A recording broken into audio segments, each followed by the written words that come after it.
Iboga, plain hallucination or real otherworldly interaction? Stay tuned and make your own mind up.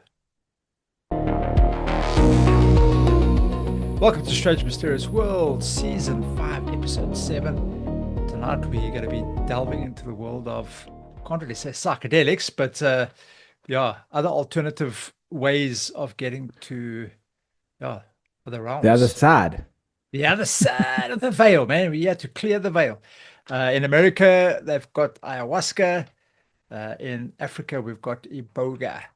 So William obviously went and did a couple of months ago a retreat, 10-day retreat with Iboga, and we are now going to find out, how that was. Well, What did you see, brother? What did you see?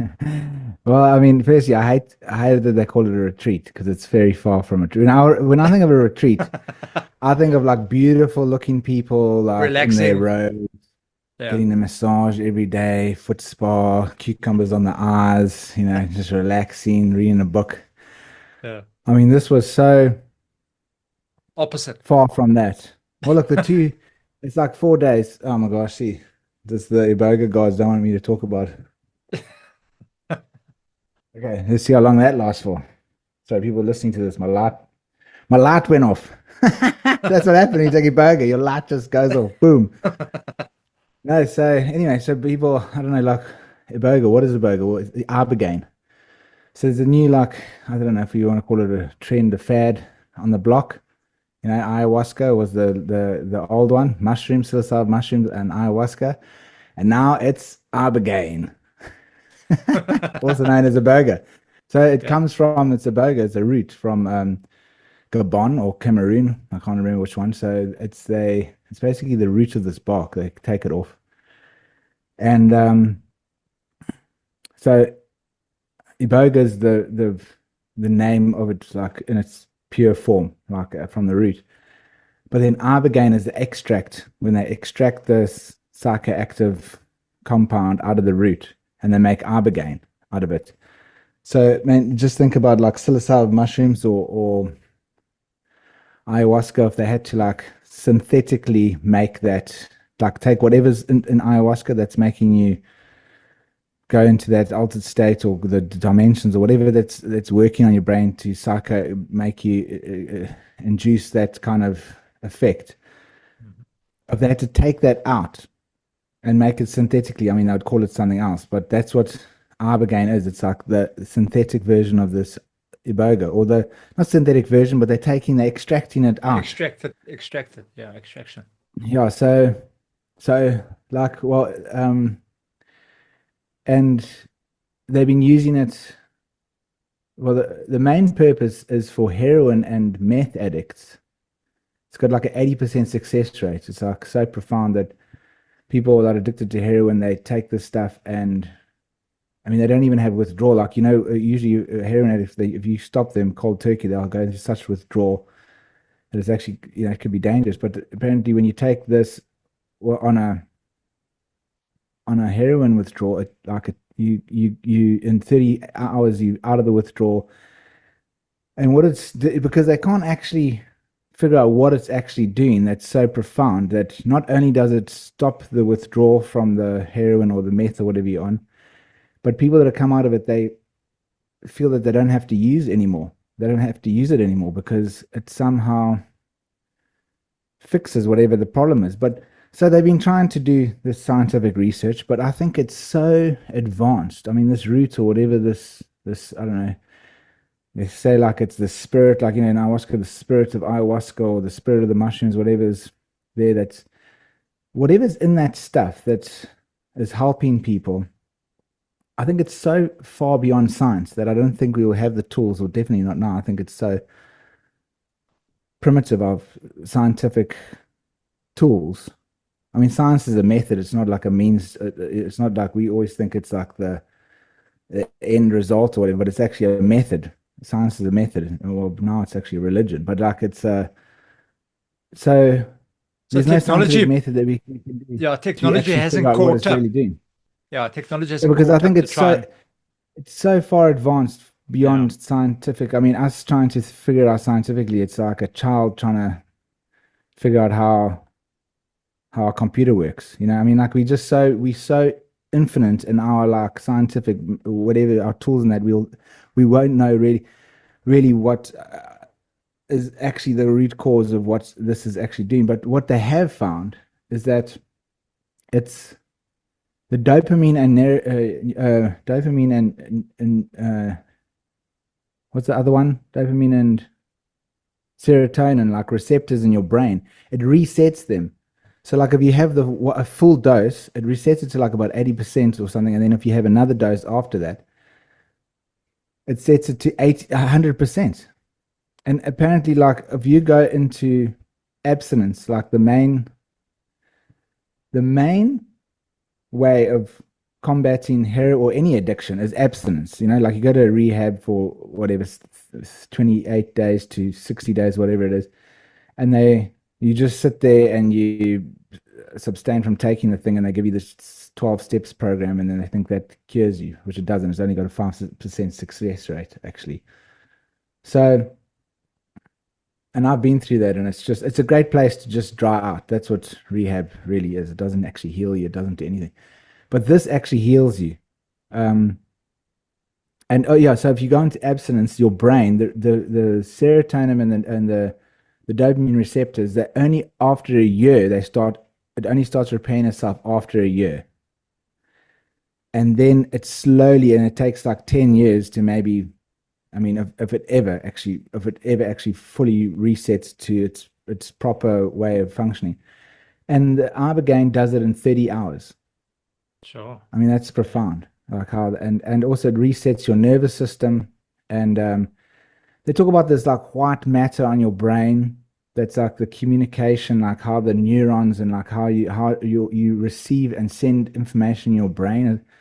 They call it white matter. That increases like a lot. I don't know what the figures are, but apparently it's like by 100% or something. It increases, so things are communicating properly in your brain. And they're still trying to figure out what it does. That is so beneficial. And then also they're obviously using it for PTSD for vets. There's a documentary on Netflix called In Waves and War, and it's what the vets basically how it started was this guy Marcus I forgot what his surname is.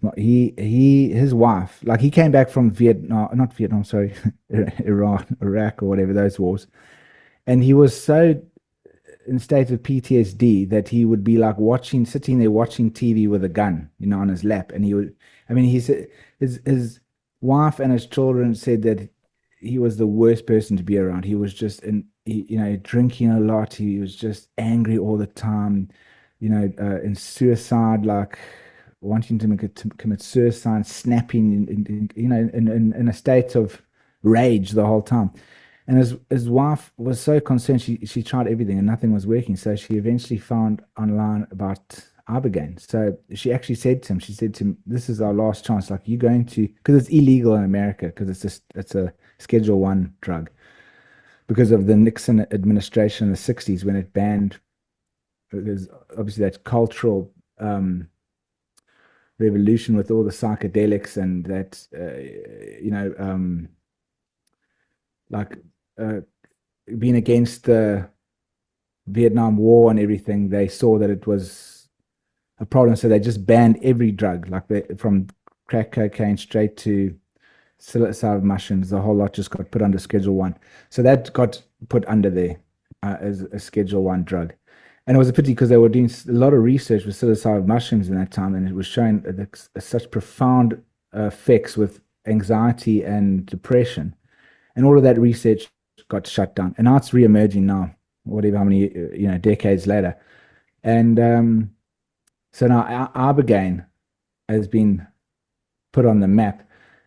And Ibogaine actually was put on the map with Hunter S. Thompson. I don't know if you know Hunter S. Thompson. He's like that guy that made gonzo journalism. He was a journalist. He wrote a lot for Rolling Stones magazine. They made a movie with old Johnny Depp in it called Fear and Loathing in Las Vegas. It was all about him, Hunter S. Thompson. Okay. And he made gonzo journalism. But anyway, there was a politician at the time, and he said that he was addicted to Ibogaine. He made this he basically invented fake news. old Hunter S. Thompson. So he made this rumor that the politician that he didn't like was addicted to Ibogaine. He had a witch doctor from Mexico that he was giving this Ibogaine, and he was addicted to it. And that's how people started hearing about Ibogaine. But it was in a negative context, which is funny because now they're using it for addiction. And you can't get addicted to it, because I took it. It was so frightening and so horrible, and it was so scary, and like that I don't think anybody you can't take it for fun, that's for sure. Okay. Because it's so So, but the thing is, afterwards, when I came out of it, like 2 days later, because it's intense, like 30 hours, you tripping your face off, and then like you recover for like another day. But then the day after that, I felt so profound. I've never felt so good in my life, Lee. Like I came out of that, it was like I'd never felt so happy, so relaxed, so just at peace, so serene. I've never felt something like that ever before in my life. And that actually, I mean, I just wanted to get into to get that feeling again. so it's becoming. It's like the opposite of it's like the opposite. Yeah, that's I can see that's the addictive part. But it's the opposite of drinking. Like, you know, when you're drinking, you're like, "Whoa, this is so amazing." Well, especially me. Because I was an alcoholic, I was like, "Fuck." The next day, you wake up with the hangover, and you're like, "Oh my God, this is so shit. I'm so depressed. I'll never do that again. That is so. I feel so." Shit, like I'll never ever. Why did I do that? Whatever. But this is like the opposite with Ibogaine. Yeah. But this is the opposite with Ibogaine. It gives you the hangover first, so you take it and you're like, oh my God, this is so crazy. This is so shit. What the fuck am I doing this? I'll never ever do this ever again. This is horrible. Oh my God, I'm so depressed. I'm so fucking and I can, I feel so horrible. And then the next day you're like, oh my God, I feel so amazing. This is amazing. Oh, yeah, woo, party. So it's like does that. I don't know if that's a good analogy or not, but that's Okay. So like, hold on. So, you took the stuff. Okay. Did you feel yeah. sick? Did you have like a hangover feeling? What? No, so Did you have a okay, headache? so look, okay, so just firstly, let's just also put this into perspective. All right? Okay, so firstly, this stuff's really, or apparently, like they say, it's very bad for your heart. Not bad for your heart. Sorry, that's wrong. It's very dangerous because it takes your heart rate goes to a very low rate, and it can be dangerous for people with heart problems or any that could die. So usually, like at Ibogaine clinic, there's usually a paramedic on standby. You got to go through ECG test beforehand to see if your heart's ready for it. You got to do liver, kidney test, toxicology, because anybody, if you've got any trace of benzoids or anything, any of those, addictive chemicals, and you could run the risk of having a heart attack. So it's a whole protocol before you go do this thing, and then they test you. But when you go on those retreats, it's 50,000 rand for 4 days. So of Okay, course, I'm out of that one. No, I can't afford it either. So I found Sai and La. We had La on the podcast. She was talking about Yes. cacao. Yeah. So they've got it's not an Ibogaine retreat, it's an Iboga, because they actually give you the root bark. Okay. Iboga thing, and they don't do any of that stuff. Like, and it's only 12,000 rand. So yeah, I went to the You went to the Timu version. No, I just had a team. I don't want to the backyard, like one next to No, really eagle.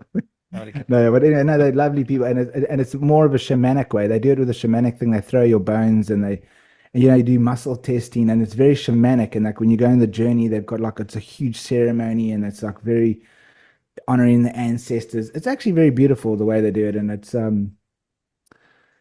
mean, sometimes to me, because I can't really see those realms, or like I'm not sensitive, it seems very theatrical to me. But maybe there is a lot to it. But anyway, it's beautiful nevertheless, and it's very caring, and I think they hold a space that's way more warmer than in a clinical. Like if you just go to one of these Iboga clinics and they basically put you on a bed, they've got a camera in the corner, and they just monitor you like that, and it's so much more cheaper. But anyway, so about the experience. Um, anyway, so I mean, like I saw how beneficial it was for PTSD, and did I get through the whole vet thing about the people they do? So now a lot of the vets, like from war, they're going to do this because it cures their PTSD. They come out and they're not like suicidal because the vets in America, there's more people committing suicide than they every year than they actually lost in the war. The statistics of how much people they were losing in the war compared to how much they're losing in the war every year compared to how much they're losing just the vets committing suicide is more than what they were losing in the war every year. So it's like helped them. It's like cured this problem they had because it helps with PTSD or it cures it apparently. So anyway, so I went into this thing.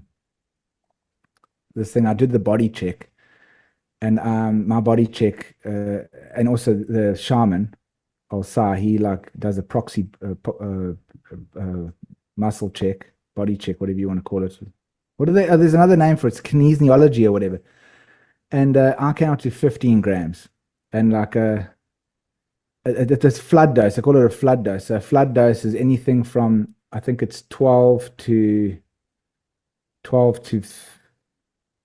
30 grams or something like that. I have to check that, but I mean, there's some people on his that have gone and done it with him, and they've done like 40 grams, 45 grams. But he's done hundreds and hundreds of people that have gone through there, and touch wood, everything's been smooth sailing. Well, not smooth sailing, but like there hasn't been like a problem, medical problem, and so maybe this kinesiology, there's something to it, you know what I mean? Like sometimes. But I'm assuming it would be this.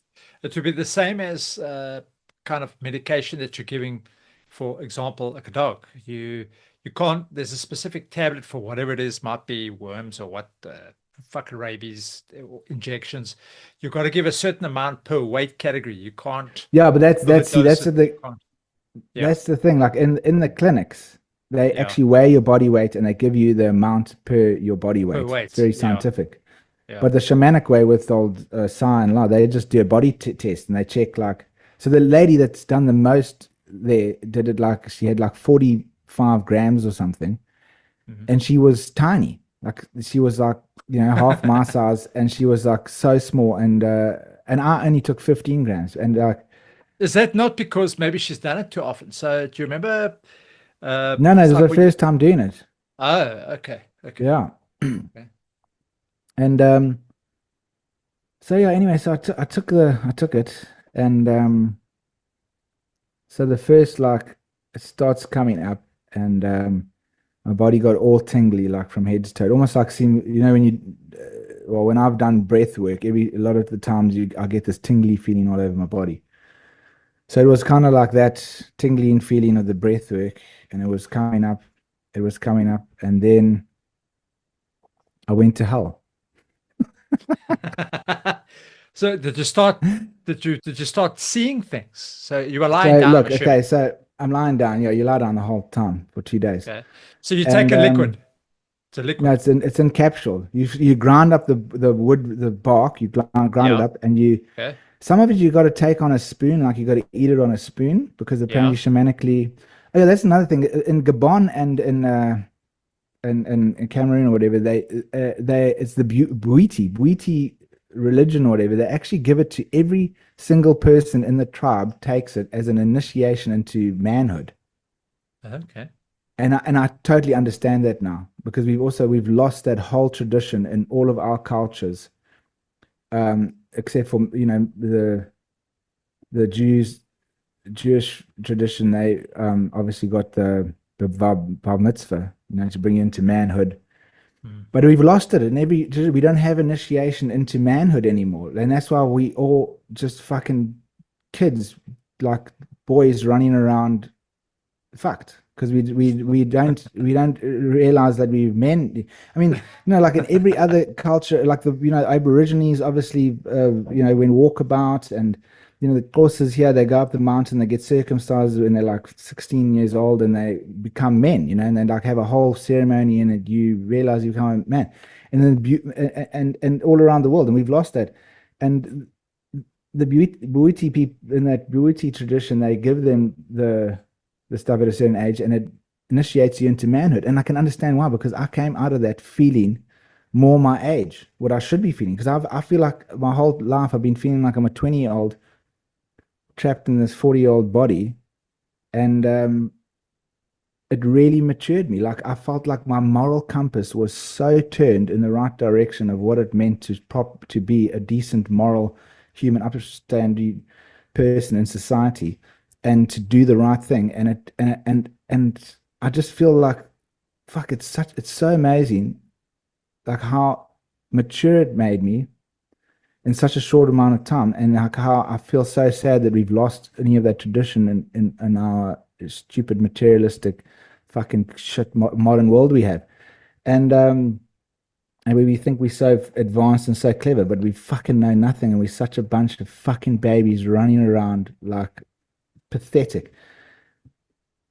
And I wondered, like, why, but on the beauty place, they don't give it to the woman to go into man. And I wondered why that. And I was talking to the shamans there, and I said, why in all of these traditions the men have to go through to get initiated into manhood? Because what are the women just like so much more wiser all the time that we us men will just always stay babies forever until we get initiated into something.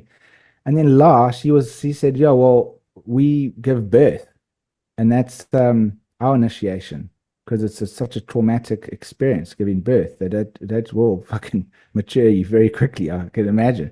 But that's also been lost, because now we've got cesareans, and they sticking, like things in your nervous, in your spine to make your legs go numb while you're giving birth. So, I mean, obviously, I think, obviously that is important because people can die and whatever. I'm not taking it away from you, but I think a lot of that is lost, this natural birthing, to being initiated into a maturity that we've lost. But anyway, so back to the experience. So I took this stuff. I'm going up. I go into hell. Now I'm in hell. Like it is the most horrible place I could ever fucking imagine. The amount of pain that I'm feeling from everybody there, the suffering I see, the flames, the fucking destruction, the wars, like everything in biblical and the things you can read about. I'm seeing this. The fucking people just suffering, the anger, the violence, the greed. I'm just seeing this all around. I'm in the midst of it. I'm just feeling it. It's like, it's so horrible, Lee. It is like, I can't tell you how fucking horrible it was. And then I realized I'm on Earth. It's Earth. It's not hell. Okay. So yeah, so I just realized that we actually in hell. Like, and then I just saw every single person, like how selfish all of us are. We just all walking around, every single one of us. And it's all about me, me, me, me. Like we live in these houses, we don't even know who our neighbor is. We like shut ourselves in at night time. We're locking ourselves in, and we don't even like, driving down the road, the guy begging on the street, we just drive past him. It's like we are all so selfish because we are all in it for ourselves. Like every single one of us, we are just so fucking selfish, and we are all just all about ourselves. That's all it is. This whole game we're playing here is just all me, me, me, me, me. And it just like I just saw this, Lee, and I just realized that how fucking sad and how horrible it is. And then I realized I'm to blame. I'm one of those people. And I realized like, that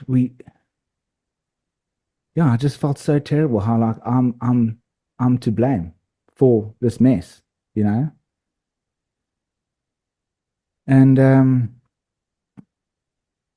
the next day when I came out of it, I just lay there for the whole day and I just cried like the whole day, because I just did not understand why we have to suffer so much as humans on this planet. It was just so fucking horrible. And I just kept on asking why?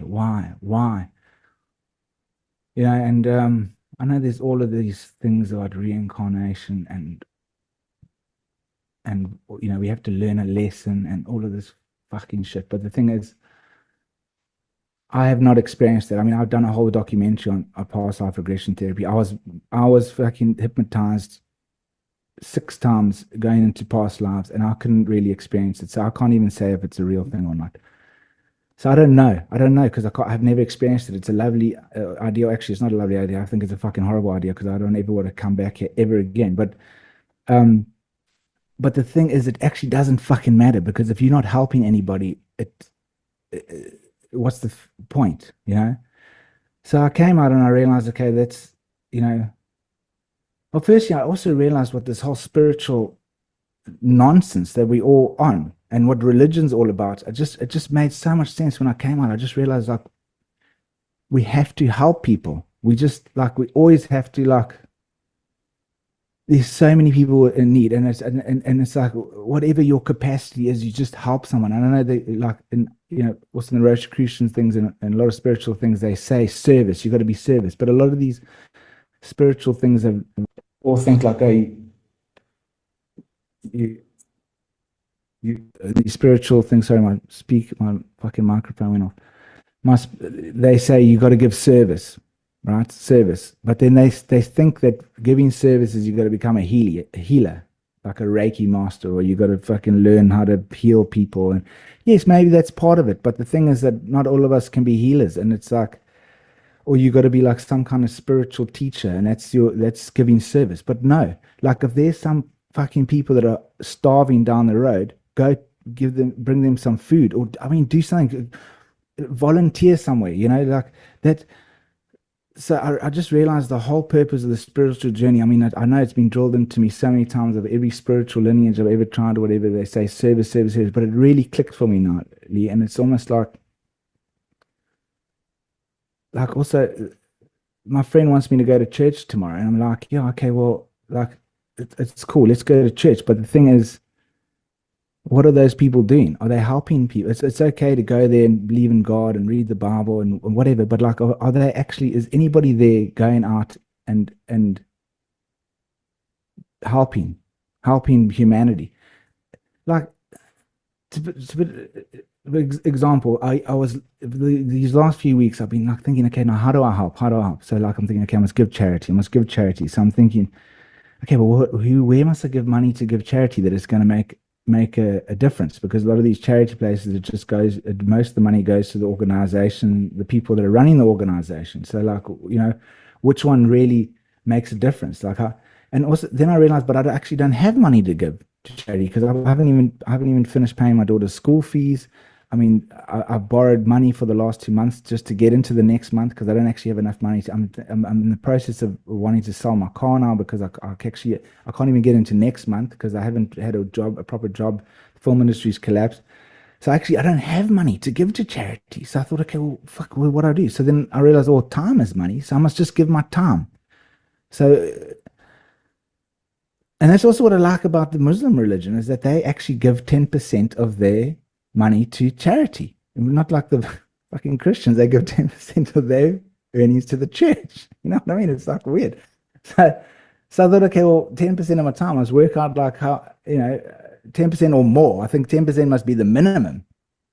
So I was thinking, okay, well, 8 hours in a day, I'm working out, okay, 10% of a month, like this is how much time I should be giving a minimum and I must volunteer. If I don't have the money, I must just volunteer somewhere. So like I'm looking online at places to volunteer, like I'm trying to, think because also this is the depressing part is Lee. It's like, sure, I can. There's like a lot of places, the feeding places down the road. I can go volunteer there and serve food at a soup kitchen or that. But what's depressing about it is it's just a band-aid. It doesn't actually fix the problem. Yes, it helps and we should be doing it. Yes, we could do anything you can, but like how does it fix the problem? It just puts a band-aid on it, or just like not even a band-aid. It just seems like such a small bit that how does it even solve anything? Like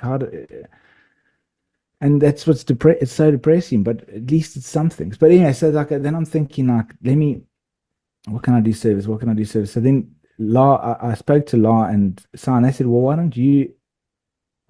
I was talking about something else, but then they were like, hey, look, we got another Iboga thing coming up. Why don't you come and do service? and come and help out here. So I said, that's great. He's like 5 days, you know. So I go there. I didn't have any work, so I just had to kind of with my daughter's mother, like obviously that being away, not taking my father's duty, that puts a lot of stress between me and my her. But anyway, so I go 5 days, and I believe that does make a difference because it's changing people, it's helping people heal from whatever suffering they're going through or whatever. So yeah, so I did the 5 days there. I've also like contacted this lady that does a lot of charity in Grassy Park here. So I'm going to be helping her when she comes out of hospital. So yeah, that's Okay, so that was your takeaway. Your takeaway is that you feel that people need to be helping each other a lot more. yeah. Well, I think that's the most important thing ever. Okay, so let me I mean, ask you a like I question. think, yeah. So so you took the stuff, you started getting like the shakes, and then you passed out. No, I didn't get that. I didn't get the shakes. I never got I mean, shakes. Oh, you got you got the tingling feeling, and then you yeah. passed out. You kind of you left the earth realm, if you could say. You kind of almost No, went into no, a no. dream. I never. It was almost like being in between a dream, like sleeping and being awake. It's almost like in that realm, sort of. It's not like extremely hallucinogenic, like a mushroom. Look, I've taken mushrooms before, and like it was so intense for me, the visuals and that I actually thought I was going to go crazy, and I got so paranoid. I thought, oh, I fucked up. I'm going to be mad, crazy for the rest of my life. It was really stressful. That's why I was so scared to take this other stuff because I know how powerful hallucinogens can be. And even on, I had a bad trip on acid where I ran through all this razor wire and I had to do like 3 hour surgery on my leg because I had such a bad trip. I thought these people were trying to kidnap me and steal my organs, and I fucking climbed on the roof and I ran across all these roofs. And so I know how extreme and dangerous, and that's why I was also so scared to take it. But it wasn't ever that. It's more like it brought up emotions in my life and things I've been going through, and it brings it up and it showed me. And that was the hard part. It wasn't like the visuals and the crazy like on mushrooms where you like it's so intense, the visuals, and like you're getting scared, or even on LSD, like you don't know if you're going to come out of it because it's so crazy. It never got to that in that kind of way. The only hard part was when it was showing me stuff that was very emotional, like being in hell. No, So but so what I'm saying is you said you had hell, you could see flames. So is it visually, can you see it? So are you seeing people in yeah, flames? yeah. Well, okay. So this is what I did see. Yes, I saw flames, but it was more of a feeling. I could feel the suffering. I could see people like suffering, but it wasn't like very clear. It was just a lot of it was a feeling, like as if you like feel like if you had to close your eyes and you felt like in a busy area and the emotion towards it, and a kind of a knowing and a sense of like, okay, this is where I am. This is this. Sorry, every time I touch the microphone goes off. So, okay, so the visual, this was interesting. When I came out, so we had a sharing circle. We had to share like our experience. So this guy next to me, he says to me, he goes, yeah, no, he went up and he suddenly was in this room. Well, because he's taken ayahuasca like 100 times. So this guy I was hoping to have him on the podcast so we could discuss the difference between ayahuasca and Iboga, especially Yeah. being 100 times. And he's done ayahuasca 100 times. I mean, he must be the most healed person on the planet. Because I mean, apparently that's also he says that because he's so in tune with how to like what do you call it, like transcend the different dimensions in the ayahuasca journey. Like he says, there's a way you look through your eyelids and you've got a world, and there's a way you look inside your head and there's another world, and there's another way you do something and you get into another dimension. So he says he was looking through his eyelids, which is funny because I also was looking through my eyelids, but I'll get to mine now. So he was looking through his eyelids and he was in this room, and he said it was a plush room, like beautiful wooden furniture and like leather, and you know, like beautiful decorations on the walls, all cut into the wood and that. And then he realized he was in a hospital, but a very fancy one. And then he said this African guy just came straight up to him, and he said he had these glasses on, and he was dressed so immaculately, like he was just it's just when he was telling me, I was thinking like, oh, is he like a pimp or like a guy in a rap music video, you know? Very like racist of me, but he's like, but he looks like so. And he said the glasses were so amazing. These fancy like big glasses. And he said, "Hello, my name's Doctor Iboga." I don't know. It's like some kind of. He didn't say Iboga. He said like some African name. And then he said that he was on his hospital bed, and there was all these entities around him, looking at him, being curious. He had to like shoo some of them away because they were being a bit rude, but some of them they were to help him. And then that was amazing because I saw the same thing, but I didn't see the doctor. I could see through my eyelids because it's funny. For some reason, I would just look through my eyelids. It's probably my meditation or whatever. Like, sometimes you look through, you got to look into the darkness. The So I'm third like, eye. look, and Third eye, yeah. I see the room. I see this room. And it was exactly like he was saying. It was wooden. There was like all these carvings on the wall. I thought I was in a church actually, or like some kind of, it was like a church across an office and the wood and these beautiful wooden ceilings. And, I saw it, but I didn't see anybody in it. But the thing is, I didn't go in it for long enough. It would just come and go. It'd come and go. And then, and I saw a lot of African people. It was the weirdest thing because like, I know they say it is from Africa. And, there's a thing about if you take ayahuasca, you should take it on the soil or where that's the place where it's from. You should go to South America to take it in. So I was on African soil taking this Iboga, and I saw a lot of African people, and everyone in the circle said they kept on seeing these African people, which is weird because I'm a Caucasian guy and I'm like in this world and there's just Africans everywhere, you know. And it's so funny because there was this one African guy. He was so skinny, but his skin was dark. He had like, I think it was like what the Sangomas wear, like it's like these colorful, like, and it's got like a lion's head or a guinea fowl, and it's always red and white kind of looking Yes. colors. Those I don't know what you call it, like a shawl or something. But this guy was wearing like a blue and white one, but it was like I was floating over him, and he was looking up at me, so scared, like he was like as if it was like some kind of like I don't know what he Curse. thought, but he was like it was like he was scared but interested at the same time, and he was like looking up at me, and I kind of crouching down but looking up, like as if he was ready to run if it got too. And I'm like looking down at him, thinking, "Geez, I wonder what I looked like if he's looking at me like that."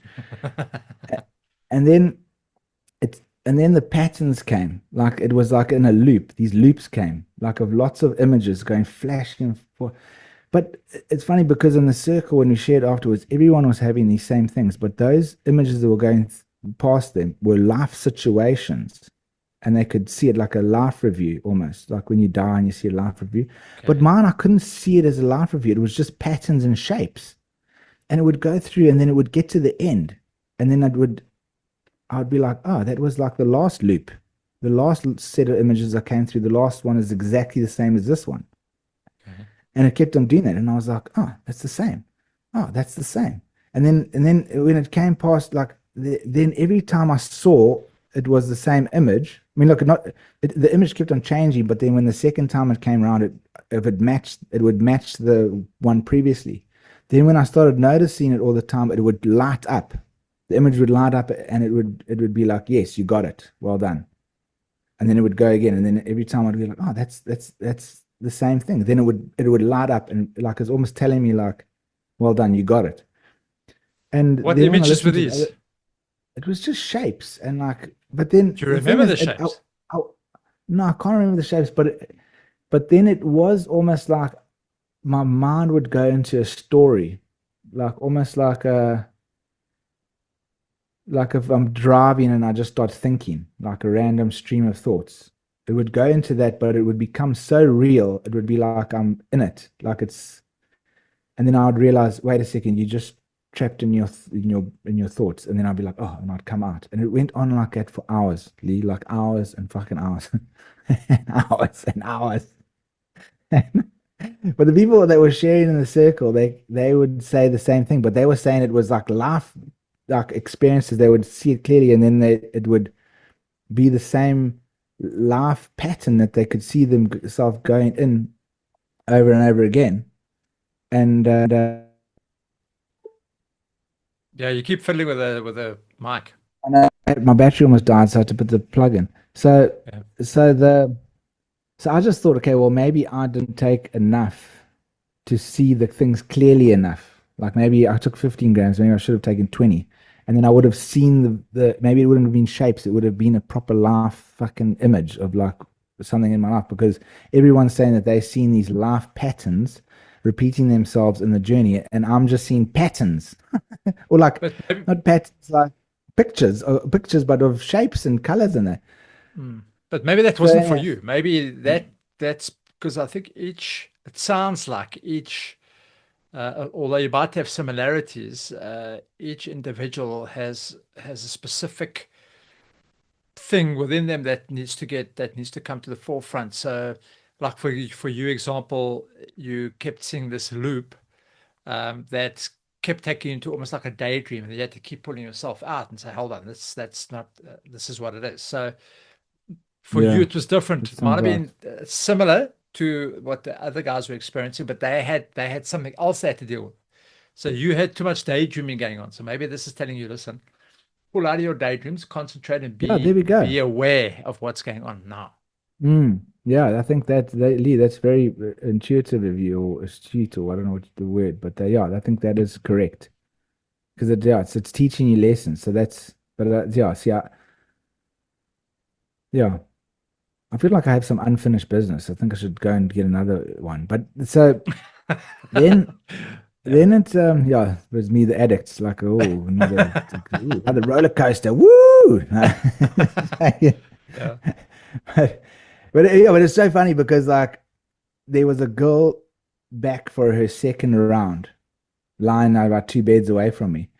And I'm lying there, and it's so horribly, and it's so crazy, and it's like, and I'm just thinking, I fucking hate this. I wish it would end.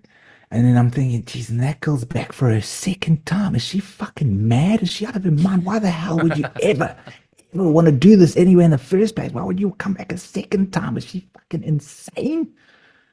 So, but here I am thinking, okay, maybe I should go back. Because the thing is, if I felt so good like that, like the Following it 2 days down. afterwards, Yeah. when it had completely worn off, everything had gone, I felt so good that it's almost like it wiped away all of the how shit it was. It's kind of like I forgot how bad it was. Well, not that I forgot, but it was kind of like, okay, no, it's actually fine. We can do this again. And like I actually, and also now that I know the space and I know it's not as because also my worry when I went in there, I was worried if I had one of those bad acid or mushroom trips. That's what was my main fear. And now that I know that it's not that, and it will never, it won't, it can't, it's not going to be like that. I'll go in a lot, not so much full of anxiety. But so okay, so then there was that. Yeah, another thing is that this African guy would always come up. Like if I had like some kind of realization or I thought his face would appear, and then he would like wink at me. He'd be like, "Yeah, you got it, man, you got it." And then he would just fall into all of these pieces and just dissolve in front of me, and it would always happen. And then sometimes his face would just start warping into like all of these different like almost like he was trying to make himself look as ugly and like scary as possible, but it never would like scare me. And then I'd just be like, oh, okay, cool, dude, whatever. And then he would like look at me, smile, wink, and then just like dissolve into all of these little squares and like fall down into. And other guys had similar experiences. Like they would say that they would come on and they were like, wow, he's got such a sense of humor. They kept on saying him. And I'm thinking, okay, well, must be this guy that I kept on seeing as well. Iboga, they call him the Iboga. So that was quite interesting that we all had the same experiences. And then the other profound thing that happened to me was okay. So before you go in, you speak to the shaman outside, and he says, what are you here for?" And you got to write it down like your prayer. He says your prayer, write your prayer down. I was like, okay, what's this pray for? And he's like, well, obviously you got to subconsciously, you got to know what you're going in for. And also secondly, if it gets a bit tough, you just say your prayer. So, um, I wanted to heal whatever. I just said I wanted to love myself, what do you call it? Unconditionally, and love everyone unconditionally. And I want obviously all my trauma, because I want to be the best person I can be for myself, for my daughter, for everybody around me, just kind of that kind of fluff. And then And that is why you saw before I what you did. left, yeah, I know, it's because to love everybody, yeah. That's So that's exactly why you saw what you did. yeah, exactly. I also thought that. I'm trying to think what other. So now I'm so excited about that because exactly what you said, because now I know how to use this technology. I call it technology. I know how to use this stuff because like now I know, okay, this is now because I gave such a broad thing that I don't feel like I really targeted anything like I did, but now I can be like, okay, OCD. I want to know what the root cause of my OCD is. I want to go in there. I want to figure it out. I want to cure it, and I just go in for one purpose now. That's what I think of. When I go back in there, I go for one thing, and I go, okay, now we dealing with this one thing. Let's go, because also the other thing is that so I said, okay, I want all of these things, and then as I was leaving, I just turned around and I said, yeah, and also. I want my daughter's mother to accept me, because and I know we've spoken about this lots, and I don't think we've ever spoken about it on the show, but personally, like I mean, the relationship between me and my daughter's mother has never been good, and it's always been so hectic and shit, and yeah, it was really not good, but. Anyway, so I just said like I just wanted to accept me. I mean, because we completely opposite, and also she's very judged. I feel very judged by my world compared to hers. So then, what I saw her, I saw my daughter's mother, but I saw her as such a moral person, like probably the most moral person, and she is actually. Because she never lies, she always does the right thing. I mean, she always, no matter what it is, no matter how humiliating. Because I mean, even sometimes, but even if the thing that she does, I find it not very logical, and I think like whatever, or maybe it's. But to her, she's always doing the right thing, and she will always do the right thing, no matter what. And I just saw it was so incredible to see that. Like I just saw her in such awe and in such profound respect for her because it's almost like she's something that I inspire to be, like almost like a role model. Like I want to be an upstanding like person like her that always does the right things, never lies, just is always for the people, the right thing. And I also saw her. I just realized like I couldn't think of anybody better to be my daughter's mother. Like such an amazing person, and I also realized that that I want her to accept me, but I don't even accept her. So how the fuck am I supposed to? How? Why? It's so selfish. Can you see what I mean? It's like I'm like being a baby. It's like me. I just want her to accept me, but like I don't even accept her. So how the fuck is she supposed to accept me if I can't accept her? So anyways, all of these profound things, these realizations that I had of her, and I just came out of there with such respect and such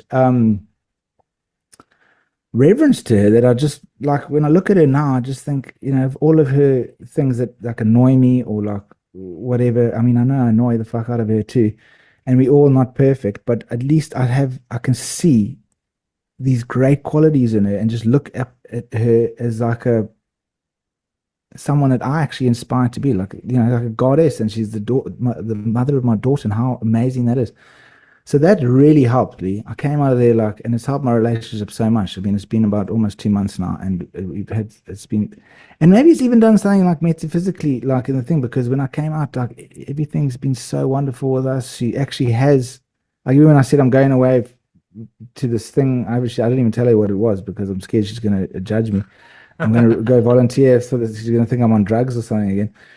Um, she didn't. I was just waiting for this fight and this tension and the whole argument. She was just like, that's cool. I'd already been in Nigeria for a week, and I'd been in Namibia for a week, and then I was coming back, and then I went to do this for a week. So I thought it was going to cause a lot of trouble. It didn't, and so that is amazing benefits, which I feel that it really is incredible. And I've tried everything, Lee, to like, and all of the spiritual stuff we go on, which I think sometimes about 90% of it is just nonsense anyway, but there's like 10% of it. But I've been initiated into like everything. I've tried every single kind of healing that you could ever think of, online, offline, here in Cape Town, from like you name it, and you think of any spiritual healing thing you can think of, I've done it. Like, maybe not all of it, but like a lot of it. And I don't find none of it really helped. But this works. This worked, Lee. This is like you could drop all of that spiritual shit and just fucking throw it out the fucking window and tell it to fuck off and just go and do an Iboga thing, and you will learn so much about yourself. And while we're here, what the purpose of what that whole spiritual shit that I was trying to get through. And it's profound, and it really, I think everyone, as I said, I think it should be the initiation into manhood, because it's really made me a better person. And I also haven't bitten my nails for look at this, 2 months. I haven't bitten my nails once. So that and it's funny because I said research to your nervous system, and I would go into set. And I went through a vegetarian stage for a while, for like a few years. And I remember on set, everyone, because I used to bite my fingernails so much that it used to bleed around the edges. Always, I'd have these bloody fingernails on set, and everyone would make a joke. They're like, "Geez, he's a vegetarian. See, he doesn't get his meat, so he has to eat himself." They'd always make a joke about. So I'd be like, "Okay, oh shit, I've just bitten my fingers now. They're all bleeding. Like, okay, let's see let's see who the most original meat joke to the vegetarian today with the bloody fingernails comes." And now I haven't bitten my nails for 2 months. So so it's profound. Okay.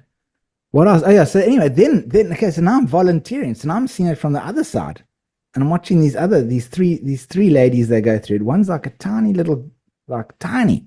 She's like very skinny. I mean, she must have weighed like 40 kgs or something. She goes in there and she did it. I think her dose was 15 or something. But then there was these two other ladies. One was 74 years old, and she did 25 grams. Okay. And the other one also did 25 grams. 74-year-olds. I was impressed. But anyway, so these people, seeing it from the other side is so weird, because I'm like sitting there watching them, and they're just lying there, right?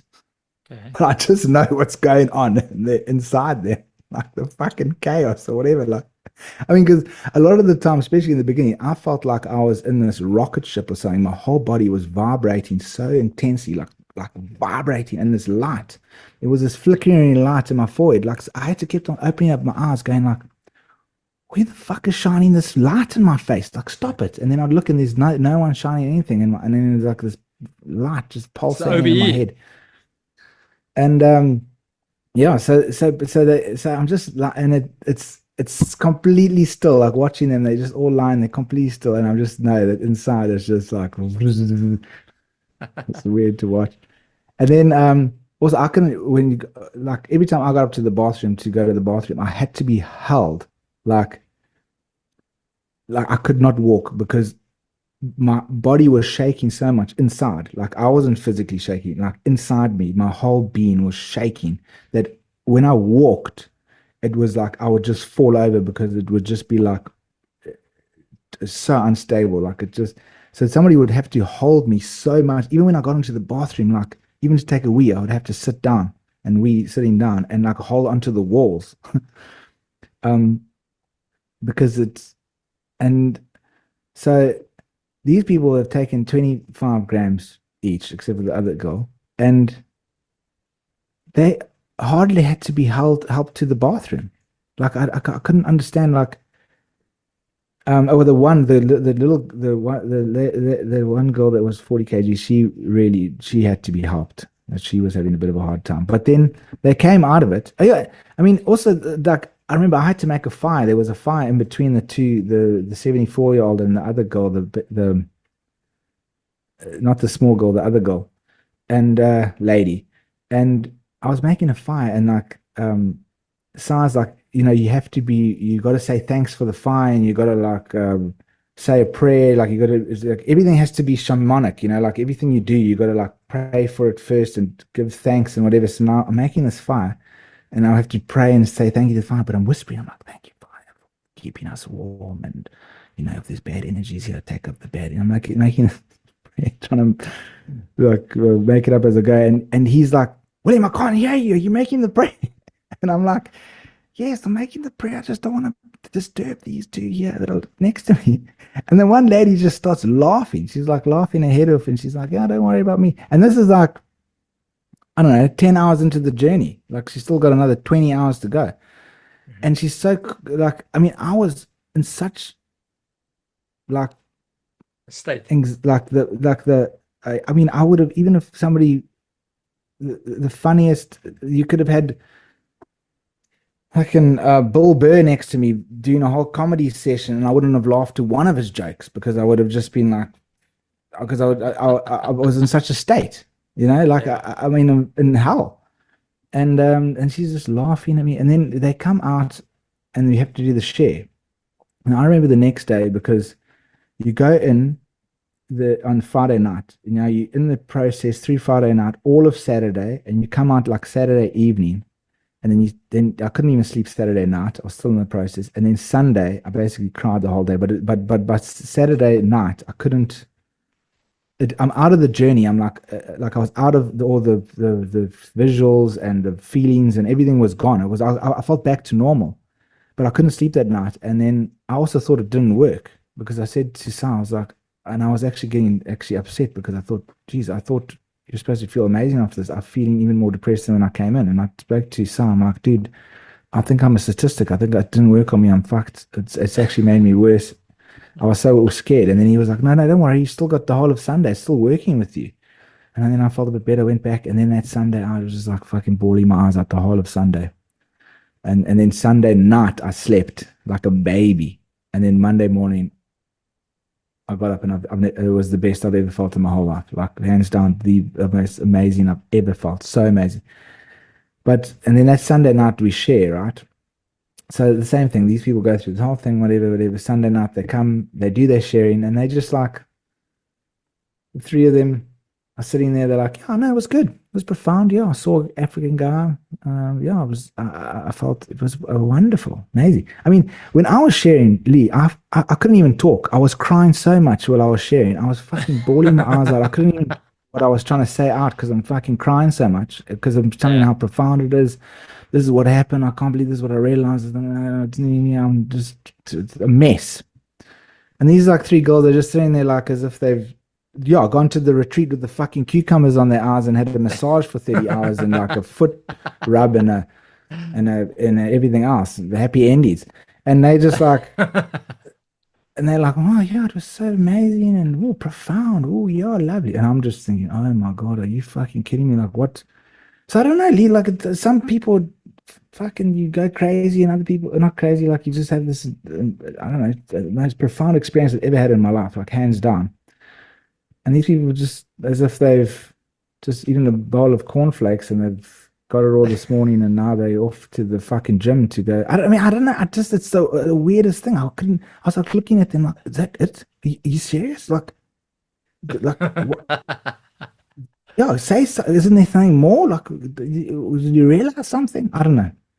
So it's very weird. I don't know if they're like, it made me think like maybe they didn't come in to work with something strongly enough, or they just wanted to have a good experience, or maybe they've never had trauma in their life and it was just so, they've just been living this cushy, beautiful life and they didn't have anything to work with.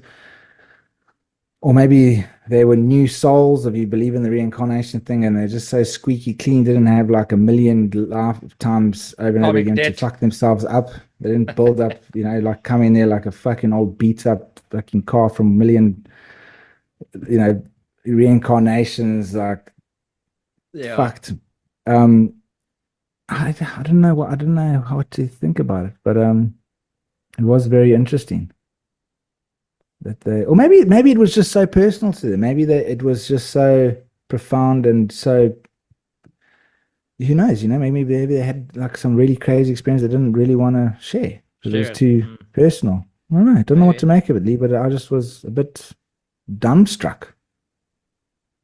Yeah, maybe. I mean, it could. There's a few things. Maybe it could have been the prayer that they said at the beginning. That maybe there was something specific they were wanting to do, so they didn't go through the whole uh, bad into the good stuff.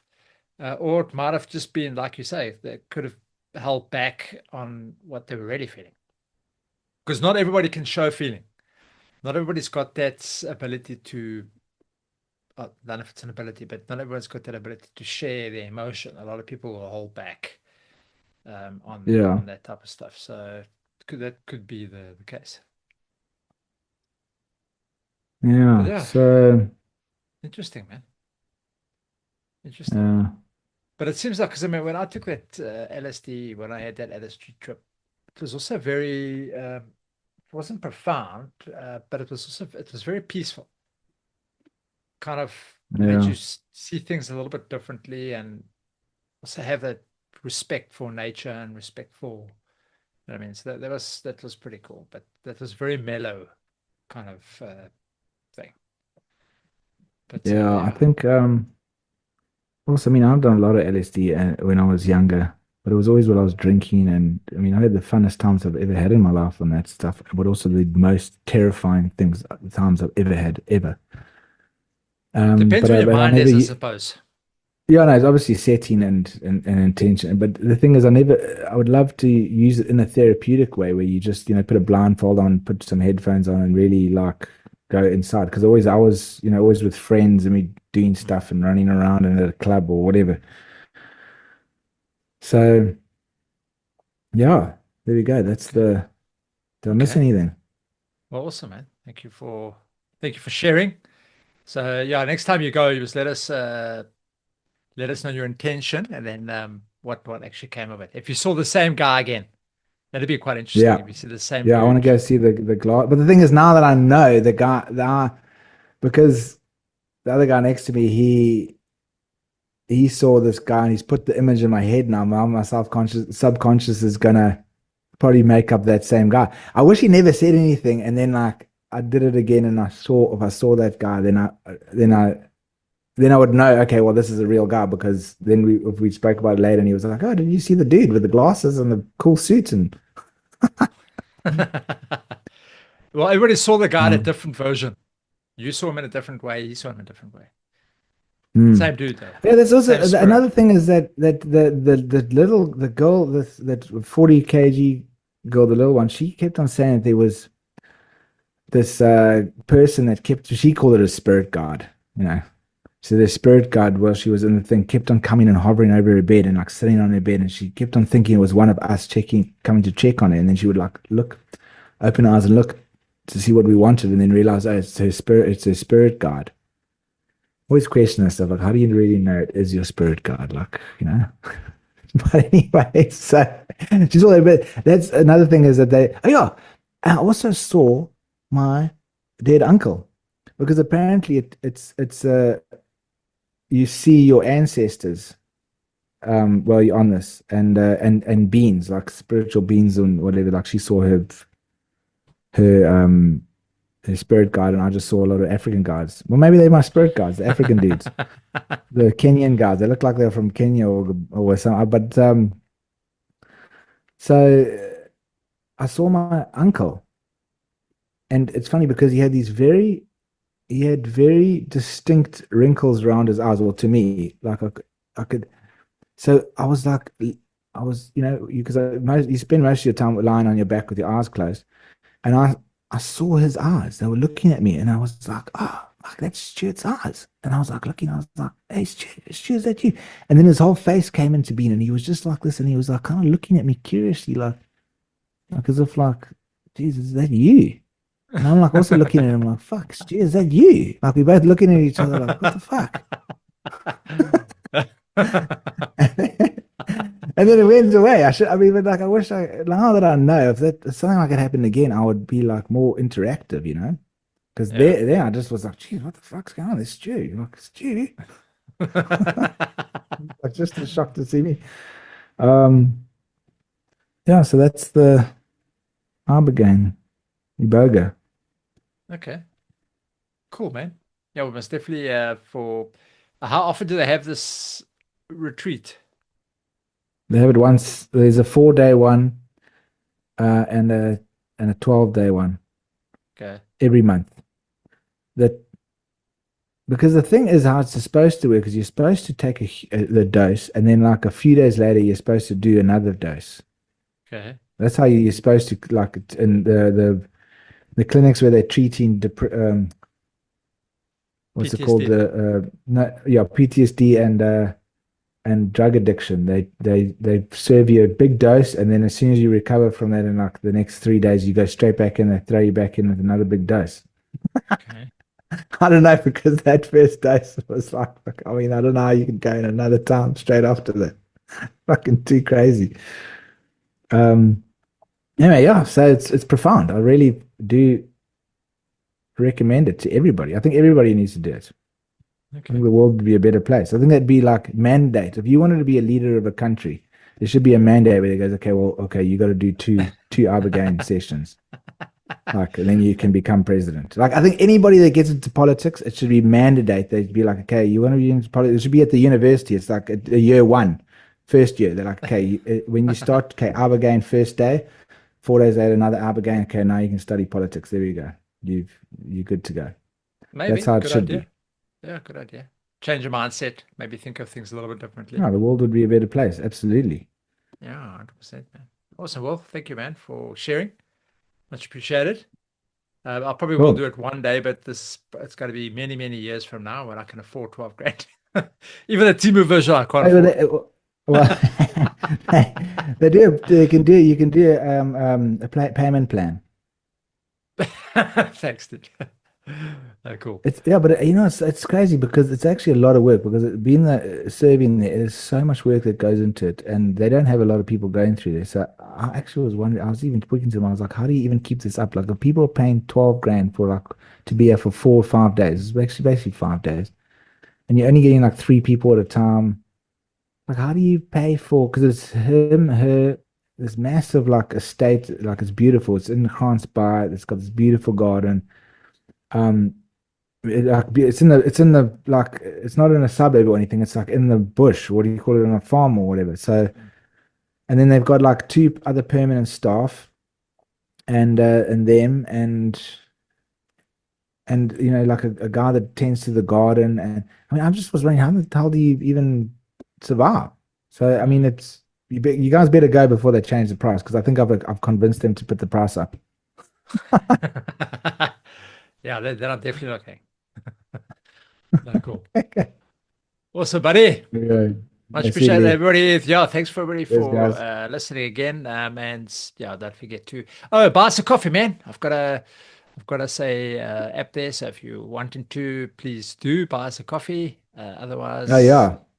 Talking yeah, about surviving, I don't know how we're going to survive with this podcast any longer if you don't buy us the coffee. yeah, buy us a coffee, man. Yeah, awesome.